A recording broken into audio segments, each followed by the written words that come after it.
E aí galera, tudo bem? Temos vivenciado grandes transformações no âmbito cultural, social, principalmente a partir da década de 90, com o surgimento e a incorporação de diversas novas tecnologias digitais no nosso cotidiano.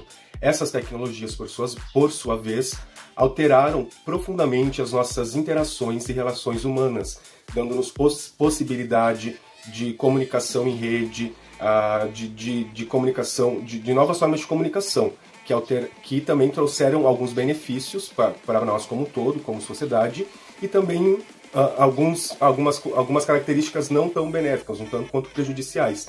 E uma destas diz respeito à questão das teorias da conspiração. Não é que elas nunca existiram ou passaram a existir agora. Entretanto, nesse momento que nós vivemos, na pós-modernidade, ela toma um novo viés e também são utilizadas com novos intuitos, e principalmente para intuitos políticos. É sobre isso que eu quero falar um pouco agora com vocês. Nós temos então aí uma pandemia global, né, se alastrando pelo mundo e trazendo milhares já de vítimas. E nesse cenário, um tanto quanto caótico, também surgem algumas teorias. Uma dessas teorias diz respeito que esse vírus, o Covid-19, ele teria sido produzido em laboratório pela China.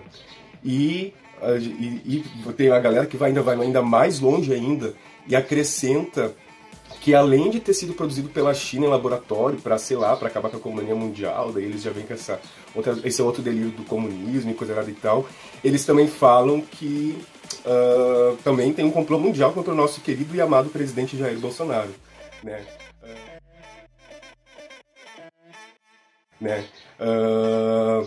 Isso é tão ilógico, gente, porque assim, já foi constatado diversos cientistas, tá? O coronavírus ele não é um vírus recente.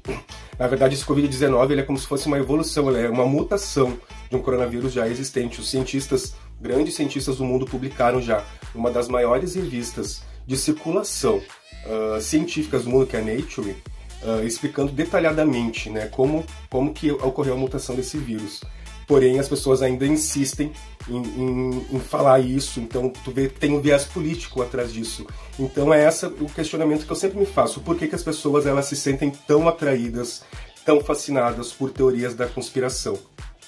Então a questão da pós-verdade, primeiro, ela é elementar. Entender que no mundo que nós vivemos hoje, a verdade ela perdeu um pouco o seu sentido, um pouco o seu valor, frente à subjetividade de cada sujeito, né? Então, se aquela verdade, que ela pode ser falsa, que ela é construída, mas ela vier de encontro àquilo que eu quero acreditar, apenas para legitimar o que eu quero que seja verdade, aquilo passa a se tornar a verdade do indivíduo. Então, ele manipula a verdade mesmo mediante a apresentação dos fatos, das evidências. E também, para muitas das vezes, a nossa vida pode parecer um tanto quanto caótica, né, injusta, cheia de sofrimento. Logo, perceber um complô mundial, né, ou que um determinado grupo faz toda uma conspiração para atingir diretamente a nossa vida, isso também pode ser um pouco quanto reconfortante, um pensamento desses. E eu também gosto muito de frisar que esse tipo de pensamento, às vezes, também traz para o indivíduo uma certa autoestima. Porque, às vezes, ele também pode, na sua inocência, ali no seu... como é que eu posso explicar? Na sua vivência diária ser tão banal, ele se imaginar talvez possuidor de um conhecimento, de um saber único, que envolve ser mais esperto, ser mais inteligente do que o próprio governo, do que os cientistas. Ele tem acesso a um saber oculto, entendeu? Isso faz ele se sentir, então, o quê? Mais esperto, mais inteligente do que aqueles que estão em determinadas posições de poder, de autoridade, de prestígio, e ele acha que ele está se dando, sendo melhor ainda do que eles. Mas essa nem é a questão principal. A questão é frisar, né, que a ciência ela se produz através de um método científico que envolve diversas etapas, análise de dados, pesquisa bibliográfica sobre o tema, sobre os conhecimentos que foram produzidos anteriormente, né, sobre determinado assunto.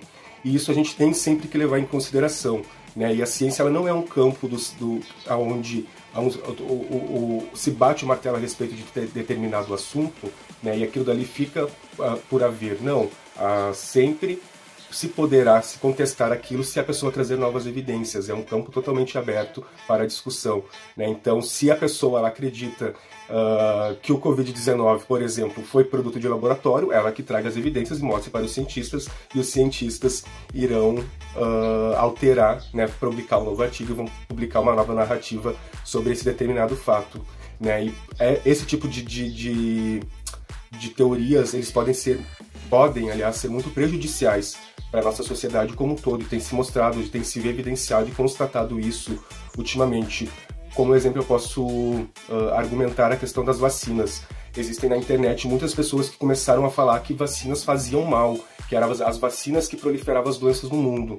E pais passaram a simplesmente se descuidar e não vacinar mais os seus filhos. Doenças que já haviam sido erradicadas da sociedade, como sarampo, varíola, ressurgiram, né, passaram a reaparecer.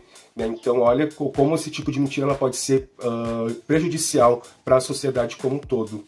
Olha como pode ser tão prejudicial que esse tipo de mentira colocou lá na presidência da República o nosso querido asno e amado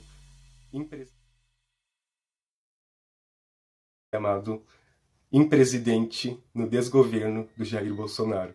Tá, galera? É um pouco difícil de falar desse assunto, mas eu tentei aí. Eu não tô criando roteiro, então eu tô tentando ser meio espontâneo, para não ficar um pouco chato, tá? Mas espero que vocês gostem, deixem sua pergunta, comente, compartilhem. Um grande beijo, tchau, tchau!